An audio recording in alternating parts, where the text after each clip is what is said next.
ಪ್ರೀತಿಯ ಪ್ರಥಮ ಹಾಗೂ ದ್ವಿತೀಯ ಪಿ ಯು ಸಿಯ ವಿದ್ಯಾರ್ಥಿಗಳೇ, ಏನಪ್ಪ ಸರ್ ಇವತ್ತು ಫಸ್ಟ್ ಪಿ ಯು ಸಿ ಅಂದ್ಬಿಟ್ರಲ್ಲ ಅಂತ. ಇಬ್ಬರಿಗೂ ಕೂಡ ಈ ಒಂದು ಗ್ರಾಮರ್ ಭಾಗ ಇದೆ, ಹಾಗಾಗಿ ಇಬ್ಬರ ಹೆಸರುಗಳು ನಾನು ತೆಗೆದುಕೊಳ್ಳುತ್ತಿದ್ದೇನೆ. ಆಯಿತಾ? ಪ್ರೀತಿಯ ಪ್ರಥಮ ಹಾಗೂ ದ್ವಿತೀಯ ಪಿ ಯು ಸಿಯ ವಿದ್ಯಾರ್ಥಿಗಳೇ, ನಿಮ್ಮಿಬ್ಬರಿಗೂ ಕೂಡ ಈ ಒಂದು rectify the error and rewrite the sentence ಅಂತ ಏನು ಬರೆದಿದ್ದೀನಲ್ವ, ಅದು ನಿಮ್ಮ ಎಕ್ಸಾಮಿಗಿದೆ. ನಮ್ಮ ದ್ವಿತೀಯ ಪಿ ಯು ಸಿಯ ವಿದ್ಯಾರ್ಥಿಗಳಿಗೆ ಕ್ವಶನ್ ನಂಬರ್ 32ರಲ್ಲಿ ಈ ಒಂದು ಪ್ರಶ್ನೆ ಬರುತ್ತೆ. ಅದು 2 ಮಾರ್ಕ್ಸಿಗಿರುತ್ತೆ. ಒಂದೇ ನಿಮಿಷದಲ್ಲಿ ಆರಾಮಾಗಿ ಬರೆದು ಒಗಿಬೋದು. 32B ಅಂತ ಒಂದು ಪ್ರಶ್ನೆ ನಿಮ್ಮ ಪ್ರಶ್ನೆ ಪತ್ರಿಕೆಯಲ್ಲಿ ಇರುತ್ತೆ. ಕ್ವಶನ್ ಏನಿದೆ, ರೆಕ್ಟಿಫೈ ದಿ ಎರರ್, ತಪ್ಪುಗಳನ್ನು ಕಂಡುಹಿಡಿಯಿರಿ ಕೊಟ್ಟಿರುವ ಸೆಂಟೆನ್ಸಲ್ಲಿ ಆ್ಯಂಡ್ ರೀರೈಟ್ ದ ಸೆಂಟೆನ್ಸ್ ಅಂತ ಇದೆ. ಸಂಪೂರ್ಣವಾಗಿ ವಾಕ್ಯ ಕೂಡ ತಾವುಗಳು ಬರೀಬೇಕು. ಬನ್ನಿ, ಇದರಲ್ಲಿ 4 ರೀತಿಯಾಗಿ ಸೆಂಟೆನ್ಸು ಎರರ್ ಇರುತ್ತೆ, ಅದನ್ನು ನಿಮಗೆ ತೋರಿಸ್ತಾ ಹೋಗ್ತೇನೆ. ಫಸ್ಟು ಈಸಿ ಮೆಥಡಲ್ಲಿ ನಾವು ಹೋಗೋಣ. ಈಗ 1ನೇ ಎಕ್ಸಾಂಪಲನ್ನು ಬರಿತಾ ಇದ್ದೇನೆ. ಇದು ಸಾಮಾನ್ಯವಾಗಿ ಮಾತಾಡುವಂಥದ್ದು ನಾವೆಲ್ಲರೂ ಕೂಡ. ಐ ಆಮ್ ಲೈಕಿಂಗ್ ಇಟ್ ಅಂತ ಇದೆ. ಪ್ರಶ್ನೆ ನಿಮ್ಮ ಎಕ್ಸಾಮಲ್ಲಿ ಬಂದಿದೆ ಅಂತ ಅಂದುಕೊಳ್ಳಿ. ಐ ಆಮ್ ಲೈಕಿಂಗ್ ಇಟ್ ಅಂತ ಬಂದಿದೆ, ಹೌದಲ್ವಾ? ಇದು ನಾವು ಕಾಮನ್ನಾಗಿ ಮಾತಾಡುವಂಥದ್ದು. ಬಟ್ಲರ್ ಇಂಗ್ಲೀಷ್ ಅಂತ ನಾವು ಹೇಳ್ತೀರಾ, ಏನೇನೋ ಹೇಳ್ತೀರಾ. ಇಲ್ಲಿ ತಪ್ಪೇನು ಅಂತ ಹೇಳಿದರೆ, ಇದು ಸಿಂಪಲ್ ಪ್ರೆಸೆಂಟ್ ಟೆನ್ಸು ಆಗಿರುವುದಕ್ಕಾಗಿ ಇದು ಇಷ್ಟು ತಪ್ಪಾಗಿದೆ. ಇಲ್ಲಿ ನೋಡಿ, ಇದಿಷ್ಟು ತಪ್ಪು. ಆಯಿತಾ? ಹಾಗಾಗಿ ತಾವುಗಳು ಎಕ್ಸಾಮಲ್ಲಿ ಏನು ಮಾಡಬೇಕು ಅಂದರೆ, ಇದನ್ನು ಮತ್ತೆ ಈ ರೀತಿಯಾಗಿ ಬರೀಬೇಕು. ಐ ಲೈಕ್ ಇಟ್ ಅಂತ ಬರೀಬೇಕು. ನೋಡಿ, ಇದು ಇಷ್ಟು ಬರೆದ್ರೆ ಸಾಕು ಸರ್, ನಿಮಗೆ ನಿಮ್ಮ ಶಿಕ್ಷಕರು 1 ಮಾರ್ಕ್ಸನ್ನು ಗೇನ್ ಮಾಡ್ತಾರೆ. Clear all of you? ನೋಡಿ, ಇಷ್ಟೇ. ಅವ್ರು ಕ್ವಶನ್ ಕೊಟ್ಟಿದ್ದೇನು, ಐ ಆಮ್ ಲೈಕಿಂಗ್ ಇಟ್ ಅಂತ ಇತ್ತು. ಐ ಲೈಕ್ ಇಟ್ ಅನ್ನುವಂಥದ್ದು ಸರಿಯಾದ ಉತ್ತರ. ಕ್ಲಿಯರ್? ಈಗ ಎಕ್ಸಾಂಪಲು ಇನ್ನೊಂದು ಕೊಡ್ತೇನೆ ನೋಡಿ. ಇದಕ್ಕೆ ಇನ್ನೊಂದು ಎಕ್ಸಾಂಪಲ್ ಕೊಡ್ತೇನೆ. ಈಗ ಹೀ ಈಸ್ ಲೈಕಿಂಗ್ ಇಟ್ ಅಂತ ಇತ್ತು ಅಂದುಕೊಳ್ಳಿ ಕ್ವಶನ್. ಆಯಿತಾ? ಇದರಲ್ಲಿ ಏನು ತಪ್ಪಿದೆ ಗೊತ್ತಾ? ಇದರಲ್ಲೂ ಕೂಡ ಇದೇ ತಪ್ಪಿರುವಂಥದ್ದು. ಇದನ್ನೇನು ಮಾಡಬೇಕು ತಾವುಗಳು ಅಂತ ಹೇಳಿದರೆ, ನೋಡಿ, ಹೀ ಲೈಕ್ಸ್ ಲೈಕ್ಸ್ ಇಟ್ ಅಂತ ಬರೀಬೇಕು. ಅರ್ಥ ಆಗತ್ತಾ? ನೋಡಿ, ಈ ಜಾಗದಲ್ಲಿ ಶಿ ಬರಲಿ, ಬೇಕಾದ್ರೆ ಶಿ ಈಸ್ ಲೈಕಿಂಗ್ ಇಟ್ ಅಂತ ಇದ್ದರೆ ಶಿ ಲೈಕ್ಸ್ ಇಟ್ ಅಂತ ಬರಬೇಕು. ಇದು ಒಂದು ವಿಧದ ಎರರ್ ಫೈಂಡಿಂಗನ್ನು ಕಂಡುಹಿಡಿಯುವಂಥದ್ದು. ಈ ರೀತಿಯಾಗಿ ಫುಲ್ ಸೆಂಟೆನ್ಸ್ ಬರೀಬೇಕು. ಸೆಕೆಂಡು ಟೈಪು ನಿಮಗೆ ಹೇಳ್ಕೊಡ್ತಾ ಇದ್ದೇನೆ. Clear all of you? ಇನ್ನೊಂದು ಟೈಪನ್ನು ಹೇಳ್ಕೊಡ್ತಾ ಇದ್ದೇನೆ ನೋಡಿ. ದ ಟೀಮ್ ಇದು ಬಹಳ ಸಲ ಬಂದಿರುವಂತಹ ಪ್ರಶ್ನೆ. The team have come prepared, PREPARED ಎಲ್ಲರಿಗೂ ಕೂಡ ಕಾಣ್ತಾ ಇದೆ ಅಂದ್ಕೊಂಡಿದ್ದೇನೆ.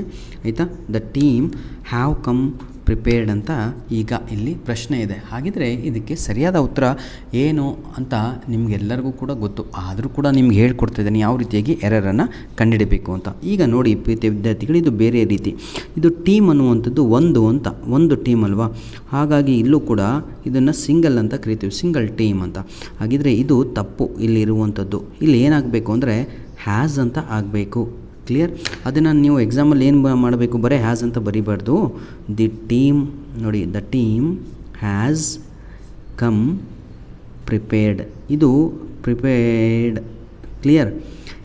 ಈ ಒಂದು ಪ್ರಶ್ನೆ ಇದೆ ಅಲ್ವಾ, ಮಾಡ್ತಾ ಇದೆಯಲ್ವ ಎರರ್ ಫೈಂಡಿಂಗು. ನಿಮ್ಮ ಕಾಂಪಿಟೇಟಿವ್ ಎಕ್ಸಾಮ್ಸು, FDA, SDA, ಈ ಏನೇನು ಕಾಂಪಿಟೇಟಿವ್ ಎಕ್ಸಾಮ್ಸ್ ಬರೀತಿರೋ ನಿಮಗೆಲ್ಲರಿಗೂ ಕೂಡ rectify the error and complete the sentence ಅಂತ ಇರುತ್ತೆ. Clear? I am liking it ಅಂತ ಇತ್ತು, ಐ ಆಮ್ ಲೈಕಿಂಗ್ಗೆ ತಪ್ಪು, ಅಲ್ಲಿ ಏನಾಗಬೇಕು, ಲೈಕ್ ಅಂತ ಬರಬೇಕಷ್ಟೇ. ಹೀ ಅಂತ ಇದ್ದಿದ್ದಕ್ಕೆ ಇಲ್ಲಿ ಲೈಕ್ಸ್ ಅಂತ ಬಂದಿದೆ. ನೋಡಿ, the team have come prepared ಅಂತ ಇದೆ, ಹ್ಯಾವ್ ತಪ್ಪಿಲ್ಲಿ ಹ್ಯಾಸ್ ಅಂತ ಹಾಕಬೇಕು. ನೀವೇನು ಮಾಡ್ತೀರಾ, ದ ಟೀಮ್ಸ್ ಅಂತ ಮಾಡಿಬಿಡ್ತೀರಾ. ಇಲ್ಲಿ ಹಾಗಲ್ಲ, ನಾವು ಯಾವತ್ತೂ ಕೂಡ ತಪ್ಪು ಕೊಡಲ್ಲ ಕಣ್ರಿ. ತಪ್ಪಿರುವಂಥದ್ದು ಎಲ್ಲಿ ಅಂತ ಹೇಳಿದರೆ ಗ್ರಾಮರ್ ಪಾರ್ಟಲ್ಲಿ. ನೋಡಿ, ಇದನ್ನು ನಾವು ಸಬ್ಜೆಕ್ಟ್ ಆ್ಯಂಡ್ ವರ್ಬ್ ಅಗ್ರಿಮೆಂಟ್ ಅಂತ ಕರಿತೀವಿ. ಇನ್ನೊಂದು ಪ್ರಶ್ನೆ ತೆಗೆದುಕೊಂಡು ನಿಮಗೆ ಚೆನ್ನಾಗಿ ತಿಳಿಸ್ತೇನೆ. 3ನೆಯ ಪ್ರಶ್ನೆ ತೆಗೆದುಕೊಳ್ಳೋಣ. ಕಾಣ್ತಾ ಇದೆ ಅಲ್ವಾ ಎಲ್ಲರಿಗೂ? ಬನ್ನಿ, 3rd ಕ್ವಶನನ್ನು ತೆಗೆದುಕೊಳ್ಳೋಣ. ಈಗ ಎವ್ರಿ ರೂಮ್, ಇದು ಬಹಳ ಸಲ ಕೇಳಿರುವಂಥ ಪ್ರಶ್ನೆ. ಎವ್ರಿ ರೂಮ್, ಪ್ರತಿಯೊಂದು ರೂಮಲ್ಲೂ ನೋಡಿ, every room in his college, ಕಾಣ್ತಾ ಇದೆ ಅಲ್ವಾ? ಸ್ವಲ್ಪ I am trying, college are neat and clean. ಕಾಣ್ತಾ ಇದೆಯಾ? ಫುಲ್ ಕವರ್ ಆಯಿತಾ? Neat and clean. ಕ್ಲಿಯರಾ? ಬನ್ನಿ ನೋಡಿ, every room in his college are neat and clean ಅಂತ ಇದೆ. ನೋಡಿ ಇಲ್ಲಿ ಏನು ತಪ್ಪಾಗಿದೆ ಅಂದರೆ ವರ್ಬೇ ತಪ್ಪಿದೆ. ಇದು ಸಬ್ಜೆಕ್ಟ್ ಏನು ನಮ್ಮದು ಎವ್ರಿ ರೂಮ್ ಅಂತ, ಪ್ರತಿಯೊಂದು, ನೀವೇ ಹೇಳ್ತಾ ಇದ್ದೀರಾ ಒಂದು ಅಂತ, ಹೌದಲ್ವಾ? ಕನ್ನಡದಲ್ಲಿ ನೋಡಿ, ಪ್ರತಿಯೊಂದು ರೂಮು ಸ್ವಚ್ಛವಾಗಿ ಇತ್ತು. ಇದು ಆರ್ ಅಂತ ಇದೆಯಲ್ವ, ಇದು ಇಲ್ಲಿ ತಪ್ಪು ಆಗತ್ತೆ. ಅರ್ಥ ಆಗತ್ತಾ ನನ್ನ ಪ್ರೀತಿಯ ವಿದ್ಯಾರ್ಥಿಗಳೇ? ಈ ಜಾಗದಲ್ಲಿ ಈಸ್ ಅಂತ ಬರಬೇಕು ಅಷ್ಟೇ. ನೋಡಿ ಈಗ ಇಷ್ಟು ಬರೆದ್ರೆ 1 marks sir. Every room in his college is neat and clean ಅಂತ ಬರಬೇಕು. ಇಷ್ಟೇ ತಪ್ಪು, ಇಷ್ಟೇ ಚೇಂಜ್ ಮಾಡಿದ್ದು ನಾವು, ಮತ್ತೇನೂ ಇಲ್ಲ. ಇದಕ್ಕೆ 1 ಮಾರ್ಕ್ಸ್ ಕೊಡ್ತಾರೆ ಎಕ್ಸಾಮಲ್ಲಿ, ನೆನ್ಪಿಟ್ಕೊಳ್ಳಿ. ಹಾಗಾಗಿಯೇ ಆಯಿತಾ, ಇದು ಸರಿ, ಇದು ಸರಿ, ಇದು ಸರಿ, ಇದು ಸರಿ, ಹೀಗೆ ಹಾಕ್ದಂಗೆ ಇರಬೇಕು ಟೀಚರು. ಎನಿಹೋ, ಇದು ಈಗ 2 ಮೆಥಡನ್ನು ತಾವುಗಳು ಕಲ್ತ್ರಿ. ಇನ್ನೊಂದು 3ನೆಯ ಮೆಥಡನ್ನು ಕೂಡ ನಾನು ನಿಮಗೆ ಇದೇ ವಿಡಿಯೋದಲ್ಲಿ ಹೇಳ್ಕೊಡ್ತಾ ಇದ್ದೇನೆ. I try my level best. ಯಾಕಂದರೆ ಎಷ್ಟು ಎಕ್ಸಾಂಪಲ್ಸ್ಗಳನ್ನು ಮಾಡ್ತೀರೋ ಅಷ್ಟು ಪರ್ಫೆಕ್ಟ್ ಆಗ್ತೀರಾ. ಯಾಕಂದರೆ ದಿನ ಇಂಗ್ಲೀಷ್ ಮಾತಾಡಲ್ಲ ಭಾಳ ಜನ. ಬನ್ನಿ 4ನೇ ಎಕ್ಸಾಂಪಲನ್ನು ತಗೋಣ. ದಿನ ಈ ಪ್ರಶ್ನೆ ಅಂತೂ ನಿಮ್ಮ ಪ್ರಿಪೇಟ್ರಿ, ನಿಮ್ಮ ಆ ಟೆಸ್ಟ್, ಈ ಟೆಸ್ಟ್ ನೋಡಿ. I get up at 5 AM in the morning. ನೋಡಿ ಎಷ್ಟು ನೀಟಾಗಿದೆ ಸರ್. ನಾವು ಮಾತಾಡೋದೇ ಹೀಗೆ. What time did you get up ಇಸ್ಲಾಮ್ ಅಂತ ಕೇಳ್ತಾರೆ. I get up at 5 AM in the morning ಅಂತಲೇ ನಾವು ಕೂಡ ಹೇಳ್ತಾ ಇರ್ತೇವೆ. ಆದರೆ ಇದು ತಪ್ಪು ನನ್ನ ಪ್ರೀತಿಯ ವಿದ್ಯಾರ್ಥಿಗಳೇ. ಈ ಸೆಂಟೆನ್ಸಲ್ಲಿ ಏನು ತಪ್ಪಿದೆ ಅಂತ ಹೇಳಿದರೆ, ಇಲ್ಲಿ ಎಕ್ಸ್ಟ್ರಾ ಬರೆದಿದ್ದೀವಿ ನಾವು, ಪದೇ ರಿಪೀಟ್ ಮಾಡ್ತಾಯಿದ್ದೀವಿ. ಅದೇನು ಅಂತ ನಾನು ನಿಮಗೆ ತೋರಿಸ್ಕೊಡ್ತೇನೆ ನೋಡಿ. AM ಅಂತ ಹೇಳಿದ್ರೇ ಮಾರ್ನಿಂಗ್ ಅಂತ, ಹಾಗಾಗಿ ಇದಿಷ್ಟು ತಪ್ಪಿಲ್ಲಿ, ಇದಿಷ್ಟು ಬರಲೇಬಾರ್ದು. ಆನ್ಸರ್ ಏನಾಗಬೇಕು ನೋಡಿ. I got up at 5 AM ಅಂತ ಬರೀಬೇಕು. ಇದು ಸರಿಯಾದ ಉತ್ತರ ಇದು. ಅಥವಾ ಇಲ್ಲ ಸರ್, ನಾನು ಹೀಗೂ ಬರಿತೀನಿ ಅಂದರೆ ಇದು ಕೂಡ ಗೆಟ್ಟು ನೋಡಿ. I get up at 5 in the morning. ಎರಡೂ ಕೂಡ ಸರಿ. ಈಗ ಅರ್ಥ ಆಗುತ್ತಾ? ಕಾಣ್ತಾ ಇದೆ ಅಲ್ವ ಎಲ್ಲರಿಗೂ? ನೋಡಿ, I get up at 5 AM ಅಂತ ಹೇಳಬೇಕು, ಇಲ್ಲ I get up at 5 in the morning ಅಂತ ಹೇಳಬೇಕು. ಎರಡೂ ಕೂಡ ಹೇಳಿದರೆ ಅದು ತಪ್ಪು. ಫಾರ್ ಎಕ್ಸಾಂಪಲ್ ನೋಡಿ, ಈಗ ನಾನು ಏನೋ ಒಂದು ಭಾಷಣ ಕೊಡ್ತಾ ಇರ್ತೇನೆ ಅಂತ ಅಂದ್ಕೊಳ್ಳಿ. ಇದಕ್ಕೊಂದು ಗುಡ್ ಎಕ್ಸಾಂಪಲ್ ನಿಮಗೆ ಕೊಡ್ತಾ ಇರೋದು. ನೀವೆಲ್ಲ ಸ್ಕೂಲಲ್ಲಿ ಆ್ಯಂಕರಿಂಗ್ ಮಾಡಿದಾಗ I will repeat it once again. ನೋಡಿ, ರಿಪೀಟ್ ಅಂದ್ರೇ ಒನ್ಸ್ ಅಗೇನ್ ಅಂತ. ಹಾಗಾಗಿ ಇಲ್ಲೇನು ಮಾಡ್ತಾಯಿರ್ತೀವಿ, ಐ ರಿಪೀಟ್ ಅನ್ಬೇಕು ಅಷ್ಟೇ. ಐ ರಿಪೀಟ್ ಅಂತ, ಐ ರಿಪೀಟ್. ಆಯಿತಾ? ಇದಿಷ್ಟೇ ಆನ್ಸರು ಸರ್. ಇದಿಷ್ಟು ತಪ್ಪು. ಇವೆಲ್ಲ ನಾವೆಲ್ಲ ಬಳಕೆ ಮಾಡುವಂಥದ್ದು, ನಮ್ಮ ಯೂಸೇಜ್ ಇದೆ ಅಲ್ವಾ, ಅದೆಲ್ಲ ತಪ್ಪಾಗ್ತಾ ಇದೆ. ಬನ್ನಿ ಇನ್ನೊಂದು ಎಕ್ಸಾಂಪಲ್ ತೆಗೆದುಕೊಂಡು ನಿಮಗೆ ನನ್ನ ಉದ್ದೇಶ ಇಷ್ಟೇ, ಯಾಕಂದರೆ ನೀವು ಒಳ್ಳೆ ಅಂಕ ತೆಗೀಲಿ ಅಂತಪ್ಪ ಅಷ್ಟೇ. ಆಯಿತಾ? ಬನ್ನಿ ಇನ್ನೊಂದು ಎಕ್ಸಾಂಪಲ್ ತೆಗೆದುಕೊಳ್ತೇನೆ. 6ನೆಯ ಇದು ನೀವೇ ಮಾಡ್ತೀರಾ ಅಂದ್ಕೊಂಡಿದ್ದೀನಿ ಈಗ. ಆಯಿತಾ? ನೋಡಿ, the Indian INDIAN Indian team TEAM team returned RETURNED returned back from Paris. ಏನೋ ಒಂದು ಕಡೆ. ಆಯಿತಾ? ಈಗ ಈ ಸೆಂಟೆನ್ಸ್ ಪೂರ್ತಿ ಓದಿದ್ರೆ ನಮ್ಗೆ ಅರ್ಥ ಆಗ್ತಾಯಿದೆ. ದಿ ಇಂಡಿಯನ್ ಟೀಮ್, ನಮ್ಮ ಭಾರತ ದೇಶದ ಟೀಮ್ ಬಂದಿದೆ, ರಿಟರ್ನ್ಡ್ ಮತ್ತೆ ಬ್ಯಾಕ್ ಅಂತ ಇದೆ, ಹೌದಲ್ವಾ? ಇದರಲ್ಲಿ ನಾನು ಅದಕ್ಕೆ ಹೇಳ್ತಾ ಇರೋದು, ಸ್ವಲ್ಪ ಖುಷಿಯಾಗಿ ತಾವುಗಳು ಎಕ್ಸಾಮಲ್ಲಿ ಪ್ರಶ್ನೆಗಳನ್ನು ಓದಿದರೆ ನಿಮಗೆ ಅವಾಗ ಕ್ಲಿಯರಾಗಿ ಗೊತ್ತಾಗುತ್ತೆ ಇದರಲ್ಲಿ ಏನೆಲ್ಲ ತಪ್ಪಿದೆ ಅಂತ. ಇದರಲ್ಲಿ ಏನೂ ತಪ್ಪಿಲ್ಲ ಸರ್. ನಾನು ತೋರಿಸಿದ್ನಲ್ವ ಈಗ, ಯಾವುದು ಕ್ವಶನ್ ನಂಬರ್ 6 ಅಲ್ವ ನಾವು ಮಾಡ್ತಾ ಇರೋದು. ನೋಡಿ, ಇದರಲ್ಲಿ ಏನು ತಪ್ಪಿದೆ ಅಂದರೆ ಇದು ತಪ್ಪು. ಇದಿಷ್ಟು ಬರೀಬಾರ್ದು ಅಷ್ಟೇ.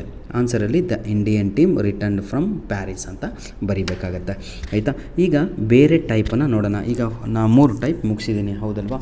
ಇನ್ನೊಂದು ಟೈಪಲ್ಲಿ ನನ್ನ ಪ್ರೀತಿಯ ವಿದ್ಯಾರ್ಥಿಗಳೇ ಯಾವುದು ಮಾಡೋಣ?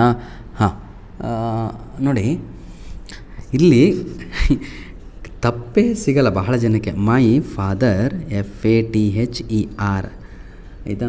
ADVICED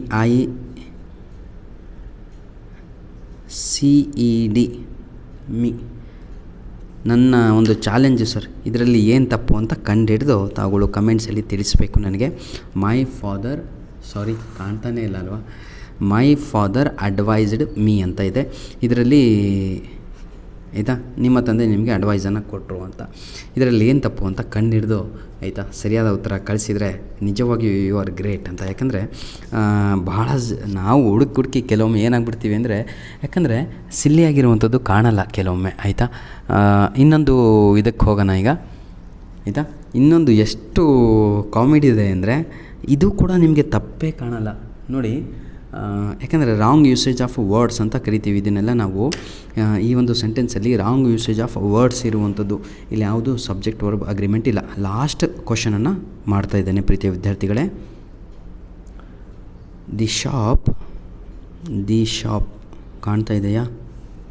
the shop. Sells, SELLS sells. Wooden.